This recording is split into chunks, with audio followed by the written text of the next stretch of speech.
Welcome to the Self-Care in Long-Term Care podcast series. In the previous podcasts, we identified how resilient teams who encompass and encourage self-care can tackle burnout and build resiliency among team members. Today, we're going to discuss how to recognize burnout and create healthy work environments by giving you key strategies that you can easily implement today. Regardless of what industry you work in, one thing always remains the same: the potential risk of becoming burnout. Are you aware of the signs that you may be becoming burnout? Do you know the signs to look for in your coworkers? If not, this is the perfect podcast, as we will discuss both and how you can help create a healthy work environment that reduces the risk of employee burnout while helping your team members thrive at work. Burnout is a state of complete emotional or physical exhaustion at work. Unfortunately, burnout happens when employees have suffered too long from work-related stress. To make matters worse, personality traits and home life can also impact a person's stress and lead to higher likelihood of suffering from burnout. While a certain amount of stress can be healthy and even productive for some, no one thrives on prolonged excessive stress. Burnout is a growing problem that is very real in long-term care. A growing number of employees are impacted by burnout every year, and it can make them unhappy and unproductive, leading to higher turnover rates. People who suffer from the effects of being burnout often have feelings of anxiety and may lead to being unfulfilled in their work, also impacting their ability to perform at their best. This leads them to look for employment opportunities elsewhere. You can help yourself and your team members by being able to recognize burnout and employ strategies to overcome being burnout. Let's talk first about the signs of being burnout. While symptoms may vary between people, here are a few things that might stick out when someone is suffering from burnout. A person who is burnout may make mistakes that they typically would not make, or not be as productive as they typically would be.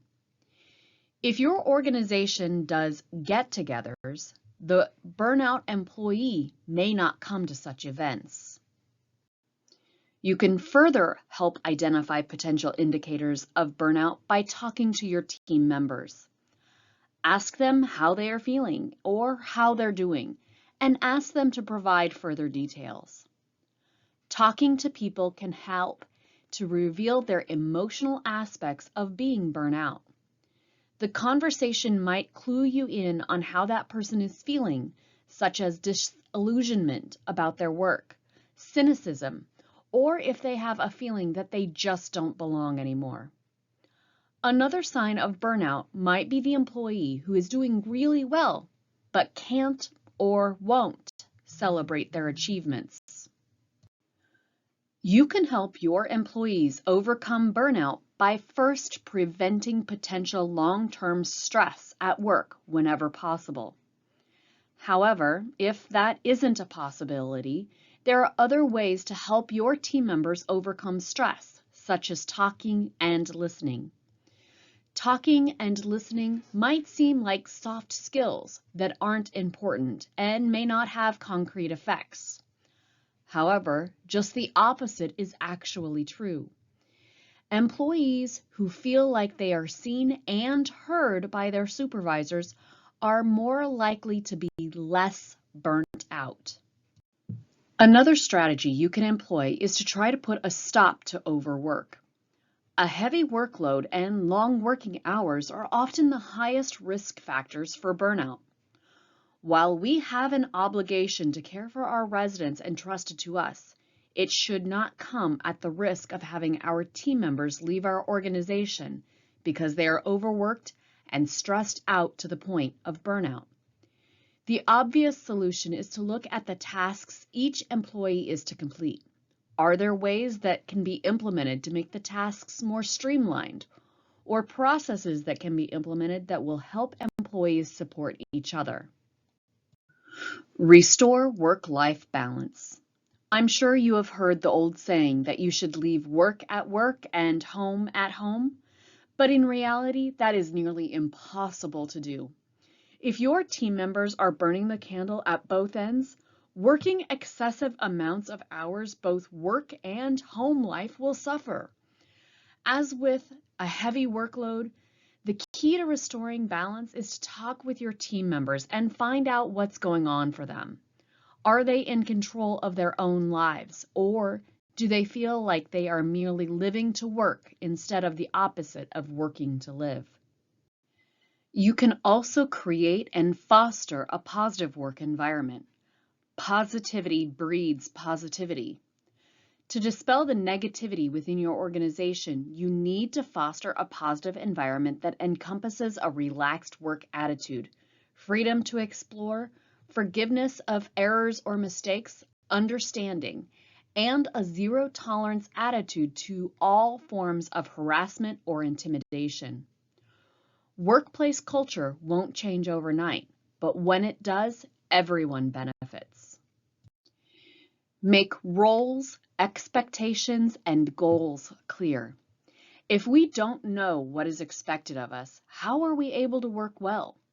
People who can't prioritize or are trying to achieve too many things will likely suffer from burnout sooner or later, particularly if they are overworked. To prevent this from happening, be clear when conveying your expectations and setting goals.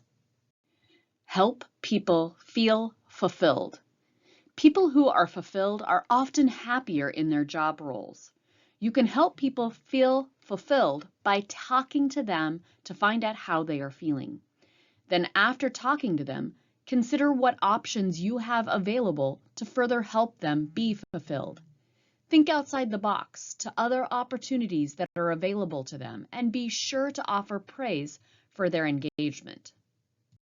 Empathy. Empathy and having a sympathetic ear can go a long way in helping prevent burnout. While some things might be beyond our control, having a shoulder to lean on when you are dealing with issues helps reduce the risk of becoming burnout. Lend a sympathetic ear to your team members and show empathy for their situation. Personal mindfulness. Help yourself prevent burnout and your team members by engagement in mindfulness. Activities such as meditation or even just deep breathing can help reduce stress levels by promoting relaxation and a sense of calm. Another strategy that you can employ is creating an employee wellness program that helps team members gain tools and resources to manage their stress while also supporting their well-being. An employee wellness program is aimed at maintaining an employee's well-being through on-site facilities, activities, or one-off events that build the employee toolbox to manage stress. Burnout is a serious problem and can lead to high turnover rates.